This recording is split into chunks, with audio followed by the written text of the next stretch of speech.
Pookode veterinary കോളേജിലെ സിദ്ധാർത്ഥന്റെ മരണവുമായി ബന്ധപ്പെട്ടുള്ള ഒരു വാർത്തയിലേക്കാണ് നമ്മൾ പോകുന്നത്. അവിടെ സിദ്ധാർത്ഥന്റെ സുഹൃത്ത് അക്ഷയെ പ്രതി ചേർക്കാത്തതിൽ അതൃപ്തി അറിയിച്ചിരിക്കുകയാണ് കുടുംബം. അച്ഛൻ CPM ആയതിനാലാണ് അക്ഷയ് സംരക്ഷിക്കപ്പെടുന്നത്. എല്ലാം അറിയുന്നവർ കോളേജിൽ സുഗമമായി പഠിക്കുന്നു. ഡീനിനെ ഇതുവരെ ഈ കേസിൽ പ്രതി ചേർത്തിട്ടില്ല. അസിസ്റ്റന്റ് വാർഡൻ കാന്തനാഥിനെയും പ്രതി ചേർത്ത് ചോദ്യം ചെയ്യണമെന്നും സിദ്ധാർത്ഥന്റെ അച്ഛൻ മാതൃഭൂമി ന്യൂസിനോട് പറഞ്ഞു. അദ്ദേഹത്തിന്റെ വാക്കുകളിലേക്ക്. സിദ്ധാർത്ഥിന്റെ മരണവുമായി ബന്ധപ്പെട്ട് CBIയുടെ അന്വേഷണം പ്രഖ്യാപിച്ചെങ്കിലും സിദ്ധാർത്ഥിന്റെ കുടുംബം ഇപ്പോഴും അതൃപ്തിയിലാണ്. എന്തുകൊണ്ടാണ് നിങ്ങൾ എപ്പോഴും ഈ ഒരു കാര്യത്തിൽ അതൃപ്തി എന്ന് പറയാൻ കാരണം? ആദ്യം മുതലേ നമ്മൾ പറയുന്നത് ഇതിന്റെ പ്രതിപട്ടികയിലുള്ള അക്ഷയ് എന്ന് പറഞ്ഞിട്ട് അക്ഷയ് ഉണ്ട്, അത് കഴിഞ്ഞിട്ട് ആ ഡീനുണ്ട്, കാന്തനാഥനുണ്ട്, ആ പെൺകുട്ടി, ഇവരെല്ലാം പ്രതിസ്ഥാനത്ത് ചേർക്കണം. ഓക്കെ, അവർ കുറ്റം ചെയ്തോ ചെയ്തില്ല എന്നുള്ള അവർ തെളിയിക്കട്ടെ. പ്രതിസ്ഥാനത്ത് ചേർക്കണം. അതിന് വ്യക്തമായ തെളിവുണ്ടായിരുന്നു. ആ തെളിവ് നമ്മൾ അന്വേഷണ ഉദ്യോഗസ്ഥന് നമ്മൾ കൈമാറുകയും ചെയ്തു. തെളിവും അതിൻ്റെ നമുക്ക് എന്താണ് സംശയങ്ങൾ എല്ലാം വളരെ വ്യക്തമാണ്. ഈ അക്ഷയ് എൻ്റെ മോൻ്റെ ഫോൺ കൺട്രോൾ ചെയ്തിരുന്നത് 3 ദിവസം അവനെ മർദ്ദിക്കുമ്പോൾ ഡീനിൻ്റെ പങ്ക് വളരെ വ്യക്തമാണ്. അതിനെ അഴിച്ചിറക്കിയതും കുട്ടികളെ ഭീഷണിപ്പെടുത്തിയതും വീഡിയോ ഉൾപ്പെടെ തെളിവുണ്ട്.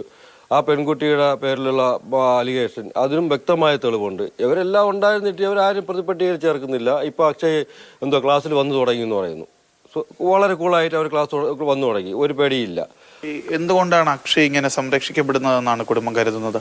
അക്ഷയ് സംരക്ഷിക്കപ്പെടുന്നത് ആദ്യം മുതലേ നമുക്കറിയാം.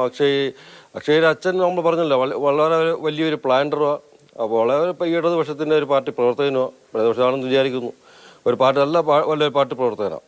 അപ്പോൾ പുള്ളിയെ സംരക്ഷിക്കാനായിട്ട് ഇടുക്കിയിൽ വലിയൊരു നേതാവുമുണ്ട്. അത് ഞങ്ങൾക്കറിയാം. പക്ഷെ അതൊന്നും എന്നെ സംബന്ധിച്ചിടത്തോളം വിഷയമല്ല. അവർ സംരക്ഷിക്കുക എന്താ ചെയ്ത് അത് വിഷയമല്ല. പക്ഷേ നിയമം അതിൻ്റെതായ രീതിക്ക് തന്നെ പോകണം. ഇനി ആരെയൊക്കെ കൂടി പ്രതിപട്ടികയിൽ ചേർത്ത് ചോദ്യം ചെയ്യണമെന്നാണ് ഇപ്പോൾ കുടുംബം ആവശ്യപ്പെടുന്നത്?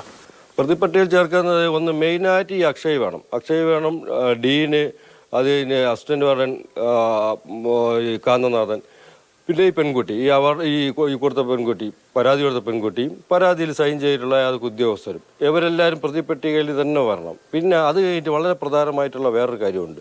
അത് ഞാൻ ഒരുപാട് പ്രാവശ്യം പറഞ്ഞിട്ടുണ്ട്. മകൻ്റെ മരണം വീട്ടിൽ അറിയിച്ചത് ഡീനല്ല, അവിടുത്തെ ഒരു കുട്ടിയാണ്, അവിടുത്തെ ഒരു PG സ്റ്റുഡൻറ്റാണ്, നെയ്യാറ്റിൻകര സ്വദേശി കൃഷ്ണകാന്ത് എന്ന് പറഞ്ഞിട്ട്.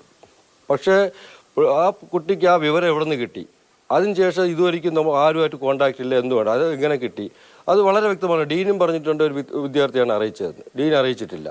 പുള്ളി അതിൽ കുറ്റക്കാരനാണോ എന്ന് ഞാൻ പറയുന്നില്ല.